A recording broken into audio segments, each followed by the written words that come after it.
back to my channel. My name is Anne, and this is Postcards from My Golden Years. I'm so happy to see everyone today. So today I thought I would do a little bit of a catch-up on the status of our preparation for our move. As you know, or anybody who's moved before knows, moving in itself is not easy. And we have decided that we're pretty much getting rid of about 98% of our things. So that means all of the furniture, a fair amount of household kitchen type things, like most of the dishes and glasses and all of those things. I may bring some of my expensive all-clad pots and pans so that I don't have to spend the money once we get to France. But that dream of going to France that, Jeff had this great dream we were going to go with 2 giant suitcases per person and 1 carry-on. But being very realistic, it's just not going to happen that way. We have no intention of leaving things behind in a storage unit, as many people who move from the U.S. to France or another country do. They leave a bunch of stuff here in the U.S. We don't want any additional expense, so we're going to have to get rid of everything. And there are things that we really can't leave behind. I mean, some basic things like files. I mean, as I look at each particular room in the house, I think, okay, can I get rid of everything in this room technically? Most rooms, yes, but then I get into a room where we have, all of our files, health files, and old tax returns and things. I mean, you have to keep those things for 7 years, whether you live in the U.S. or you don't. So things like that are going to have to be boxed up to go. We sold some furniture, and I had some of our good crystal in the china closet. And initially, I was going to sell it all, and then I started thinking, no, I really love this crystal. Why? And yes, it's going to cost us a little bit to ship it to France.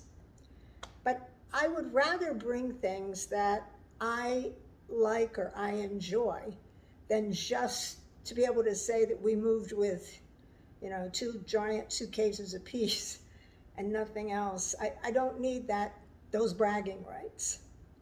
So I've already packed up things that were in our china closet and things that we're not selling, obviously. I've already boxed those things up too so that we can sell them.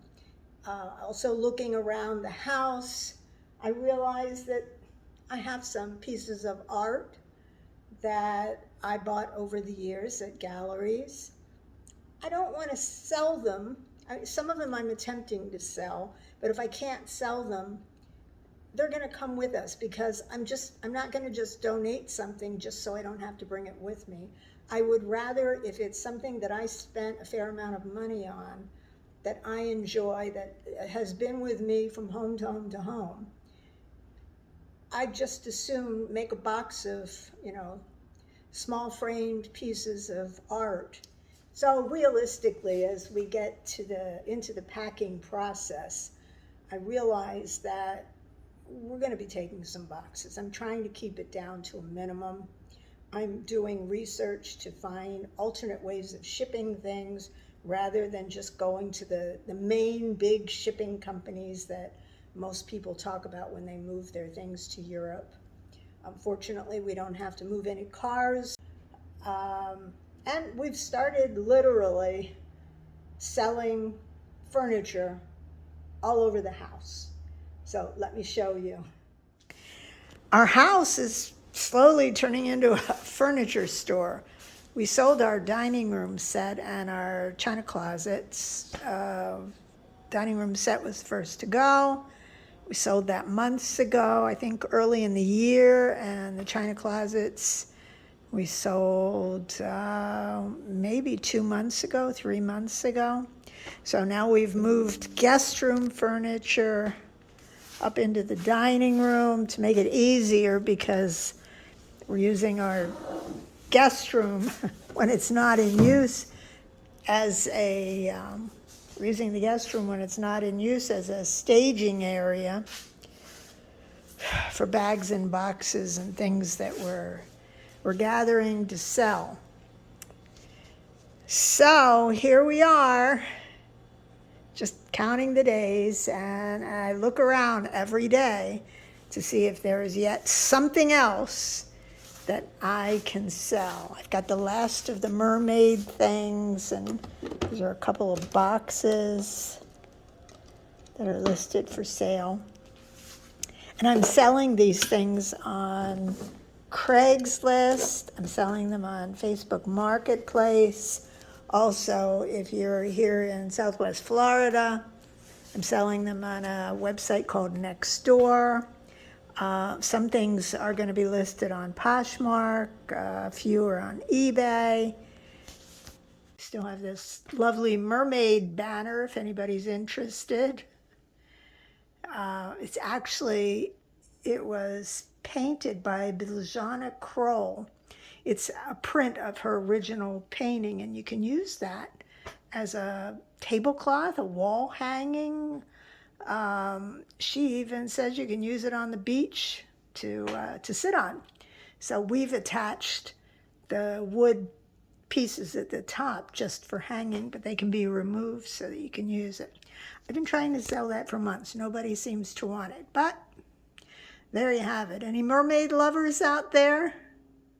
A gorgeous piece of pottery that was actually done by my former stepdaughter's boyfriend, who was majoring in ceramics when they were in high school together many years ago. So I've started taking pictures off the walls. As you can see, there's a hook. That's our living room wall with just nails hanging. Daring this weekend, and I pulled a picture off of the wall by my bureau. And obviously this is going to have to be cleaned up. And at some point we're going to have to go around and start removing some of the picture hooks. And here's where we've got some of the boxes already packed. The ones on the bottom, you can sort of see bubble wrap on the end there. Those are things that we're taking. Some of these open boxes are boxes of things that came out of our china closet that I'm in the process of trying to sell. So we have all of those. We've got my lifetime collection of shells all boxed up back there and labeled. I've got them listed for sale.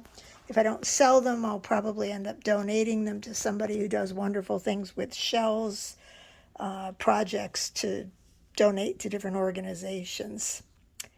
We have another staging area. This is in my guest room. This is all stuff that I am selling. So, as I gather it together, I list it online, and then I stack it in here until somebody buys it. The top box actually is empty. That's in case I need to ship anything really big. But I've already taken most of the pictures off the wall here in the guest room. And then there are the shoes. Many of you may remember that I had over 200 pairs of shoes, and I need to reduce that down to a significant number. So I've got them all laid out on a table here in our garage, and people come and they pick through them. I have sold some shoes. I've sold mostly the high-end shoes online, but I keep posting that these are for sale. This is sort of what's the last of the shoes that I need to get rid of before we leave. And ultimately, if I don't sell them, I'm probably just going to end up donating these shoes to, there's a woman's shelter not too far from here. And so that will be the fate of all of these pairs of shoes. Most of them are either worn only once or twice. There are even some here that I've never worn. If you're a size 6.5 and somewhere near Southwest Florida, PM me. You can come shopping for shoes. $20 a pair or $10 for $100.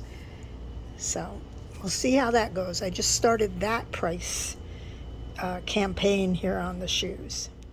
So another thing that we have been trying to do is, if there's anything we can do ahead of time in order to get acclimated to France or get ourselves situated there with all of the things that you need to exist, I've been trying to work on those things. One of the first things is a bank account. It's pretty difficult to do things, most things, in France without a bank account. You can't buy a car, you can't rent an apartment, you can't turn on the electricity without a bank account. So I didn't want to have to wait, or we didn't want to have to wait until we get to France to start going through whatever it would take to open a bank account.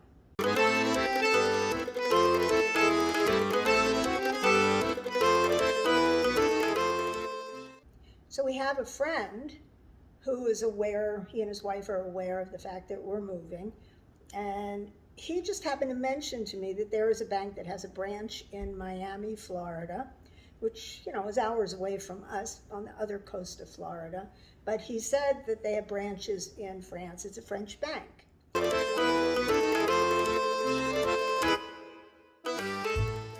And that he, somewhere along the line, he got the impression that you could open an account here in the US, use the account here in the US, and then when you move to France, you just change your address to the address in France. So that's what we decided to do. So I went online and I contacted BNP, which is this French bank. I contacted them in, I thought, Miami. And I wrote them a little note, and I said that we were eventually moving to Nice, France, and we wanted to be able to open a bank account now, start putting money into it, because we're selling things, and I want to be able to put the money from the sales into that. We don't intend to spend that money here in the US. So I wanted to start loading that account with money so that when we go over to Nice, the account's already open, there's money there. Hopefully we'll have ATM cards and we can just move along and everything else will run smoothly. So I contacted the bank, and the next thing is, I guess about a week later, I got an email from a nice lady in Nice, France, the branch of BNP in Nice, France. And she said that she understood that we wanted to open a bank account, an international type bank account, and that she would be very happy to help us. And she needed more information about what our intention was. So she had me write back, and I simply said, we're moving to Nice next year, and we simply want to get the bank account set up and start depositing money into it and use it here as we need to, and then we'll just change the address there. She never said to me, you can't do that. Instead, she then sent me an email with a whole bunch of forms to print out, and Jeff and I each had to complete the forms. The forms took hours, and it was basically an application that included a full life history. Past addresses, past marriages, marital status. We also had to include, when we sent all of this back, we had to include a copy of our marriage license. We needed the dates of our marriage. We needed all of our past addresses for, I forget how many years. We needed to send copies of our tax return. And I'm trying to think of what else. We had to do a financial statement. We had to list every bank account that we owned.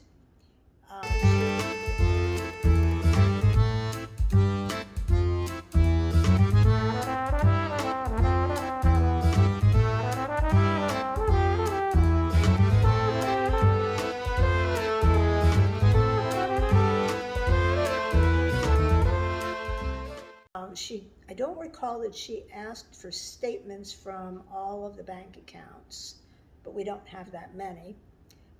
So basically they wanted to know what our net worth was and how we were going to be earning money when we got to France, and we needed to sign a statement stating this is the income that we're going to be having.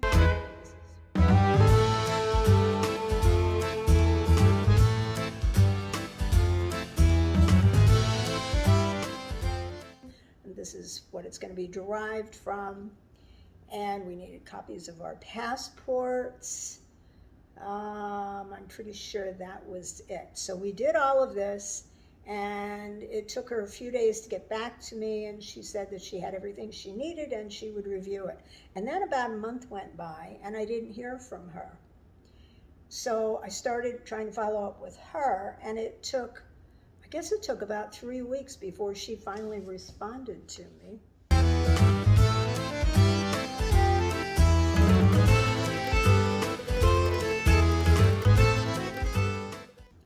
And she said she had everything was fine, and she said, when can you come into the bank? And I was sort of stunned, and I had to re-explain, no, what we want to do is go over to Miami, and we'll be happy to meet with the people at the Miami branch to take care of that in-person meeting, and then we hope, we'll meet you when we get to Nice, but meanwhile we need to get that account up and running. She said, this is how it's going to work.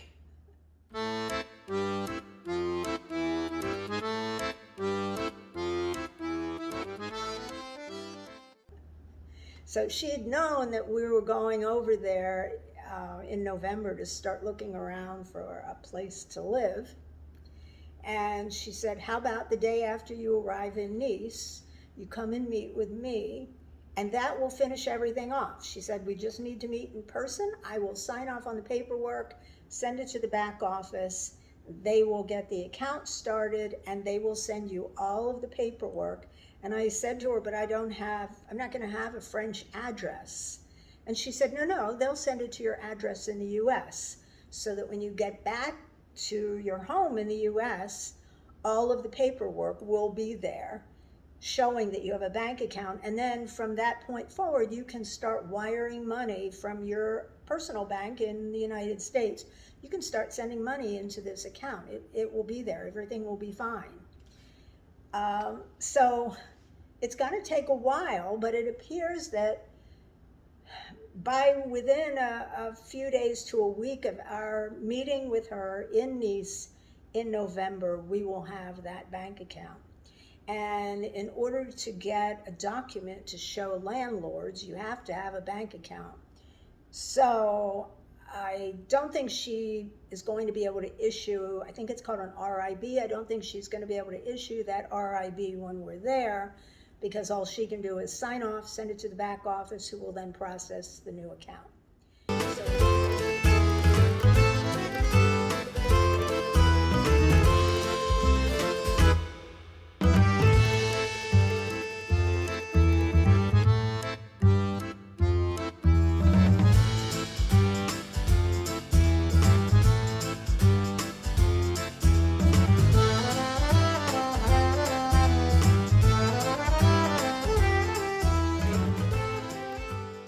So we'll have the RIB in case we need to show it. I guess we can scan it and send it if we're doing business with a realtor from the US in finding our apartment. But that'll be another bridge to cross. So anyway, that's how it's gone so far in getting a bank account. So in the meantime, what we did was we applied for Wise cards. Now, I haven't even taken mine off the paper. I applied for the account, and we got the ATM card. Now, what a Wise account allows you to do is transfer money very quickly from one currency to another. So if we wanted to, we could take money today. If there is a good exchange rate, we could transfer money at this really great rate from dollar to euro, transfer money and let it sit in the account. And then when we get to France, we can spend it. So basically, we're spending money that we got at a great exchange rate. I don't like the idea of having lots of money just sitting there. So as we get closer, for example, to our trip in November, we'll start looking at the rates and start moving money into this. But some people, I understand, some expats who haven't gotten bank accounts yet, they were paying their rent with a Wise card. And the way it works with a Wise card is people from all over the world use these cards, and they can transfer currency, all different kinds of currency, British pounds and well, euros, of course, and I don't know what other countries are included. But when, for example, I want to do an exchange to get euros from dollars, apparently on the other end, there's going to be somebody in Europe who's trying to do an exchange getting dollars for euros. And so I get that person's euros and that person gets our dollars. It's all seamless. We don't see the process when it happens, but that's pretty much how the money is moving.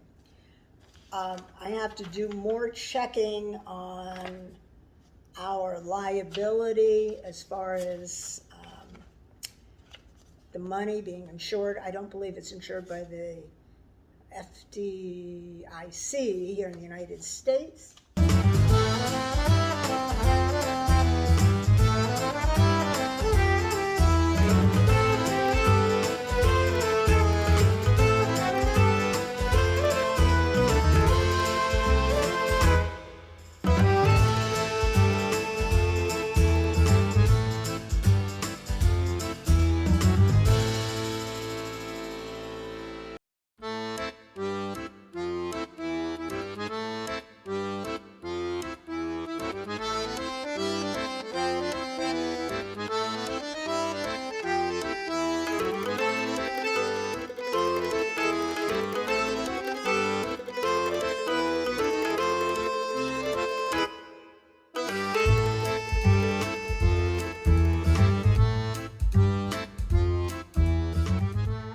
But so far, I have not heard of anybody having any financial catastrophes with it, but it's a good backup plan temporarily until we have a bank account set up.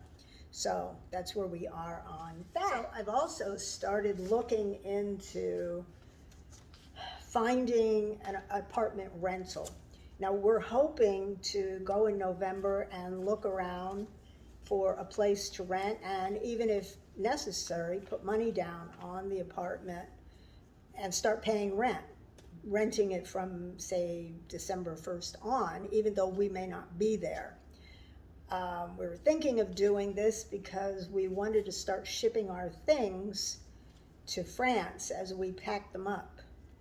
And I thought, well, you know, there are some services, and one of the services, or one of the agencies that we'll use to help us find an apartment, I believe one of their services is if you have deliveries or something for a fee, they'll go and open the doors so the delivery can be made. I don't know how that would work with shipments of our boxes of household goods, but it's something that we can look into. So we're going to go and we're going to see if we can find an apartment.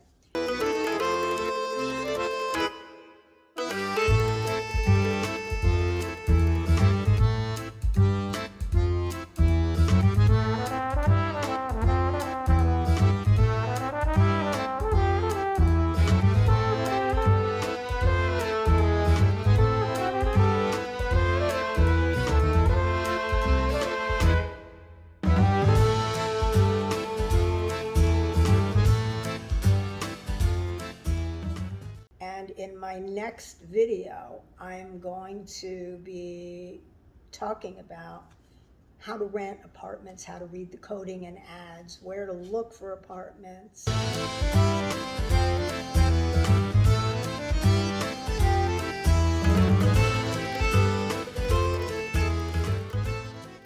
So I'm going to talk about all of that in my next video, but today I just wanted to give you a catch up on where we are. And for the most part, most of it is selling things that are in our house, getting rid of things, going through things.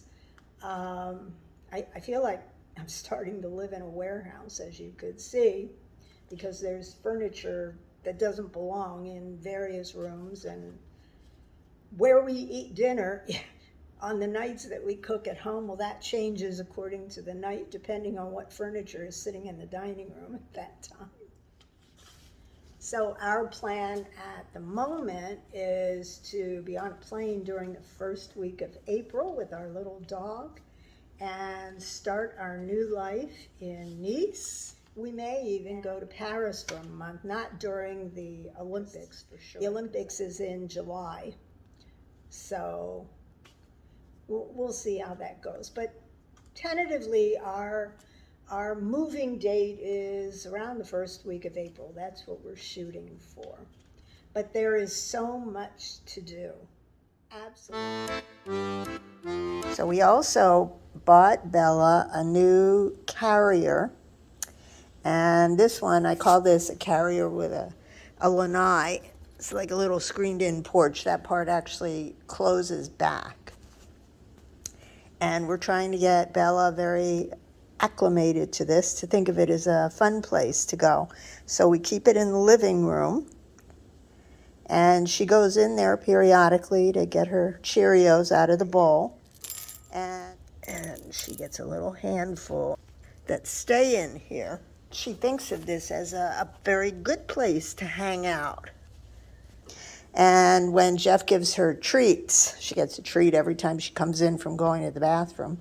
When Jeff gives her treats, he tells her to go to her airport. He calls her that Bella's airport. And he has her go in there and lay down in the airport, and then she gets a cookie. So we're hoping that by the time we're ready to leave, she just thinks of this as a fun place to go, a place where you get cookies and hang out.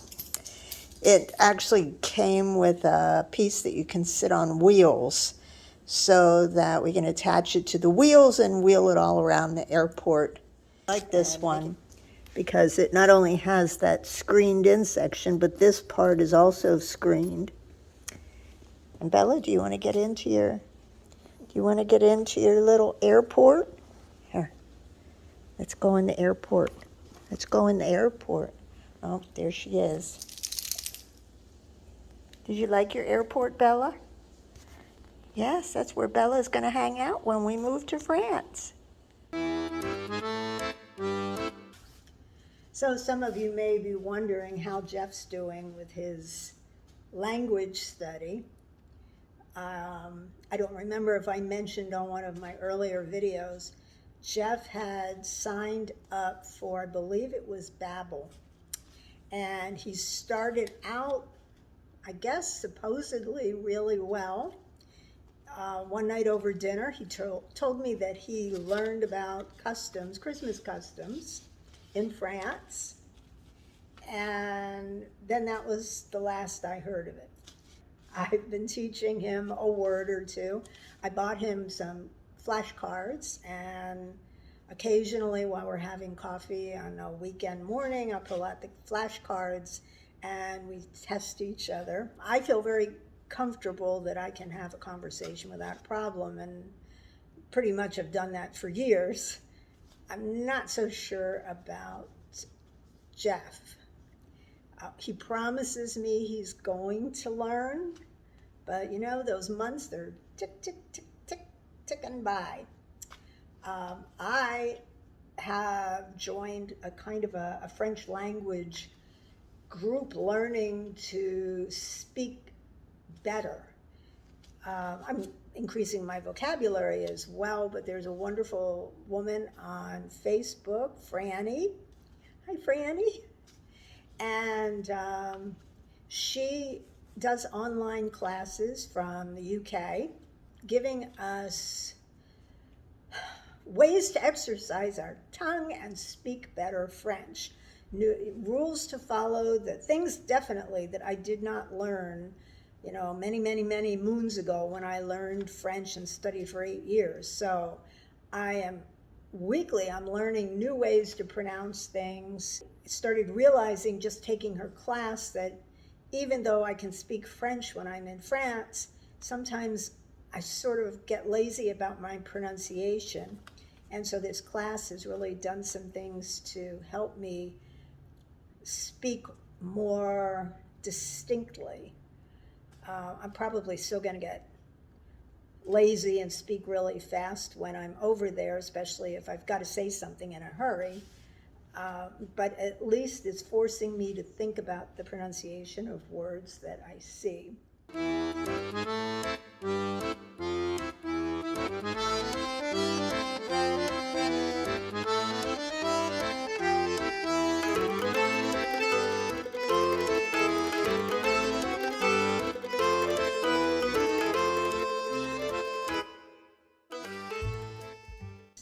it's a great monthly investment, and I'm hoping that after Jeff retires from his job, may not be until we get over to France, that he'll sit in on these classes as some of the other husbands do that are already retired. And I think it can absolutely help him.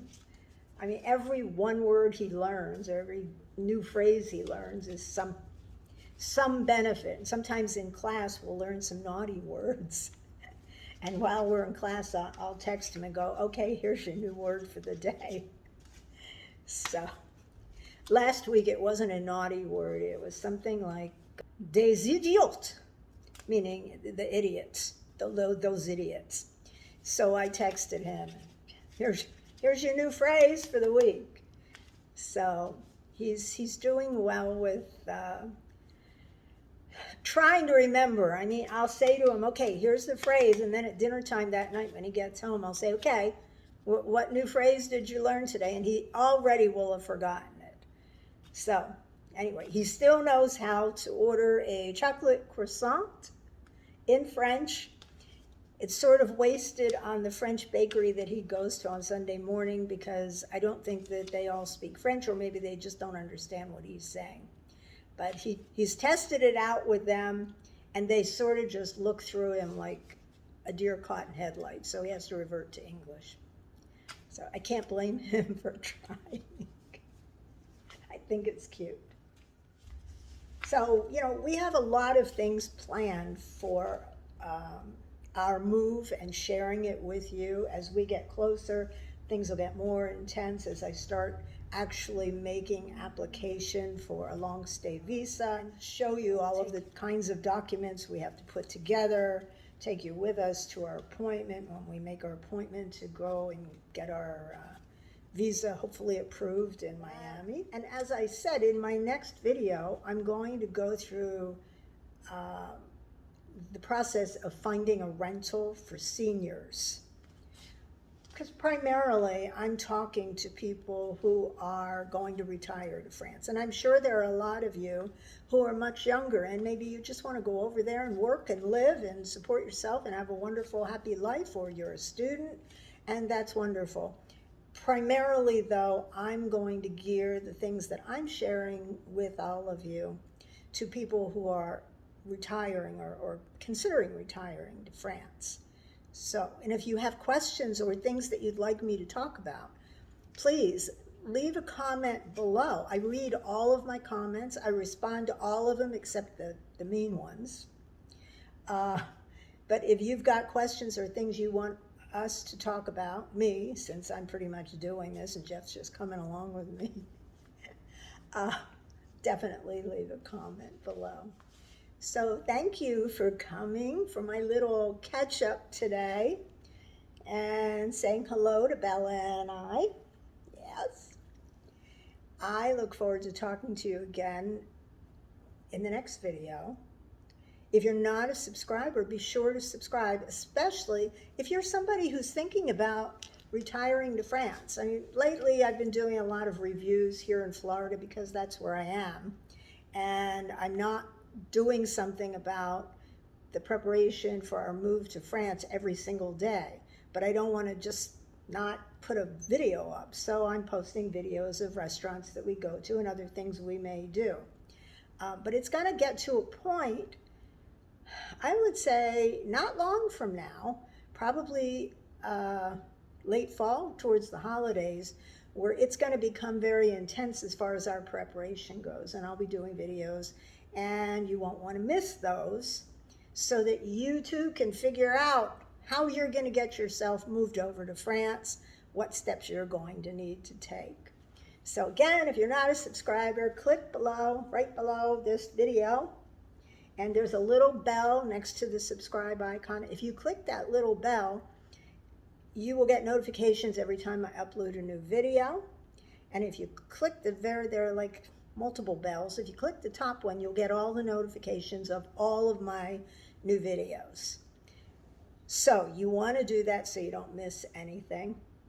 Thank you again for stopping by and catching up with me, and I will see you next time. So bye for now.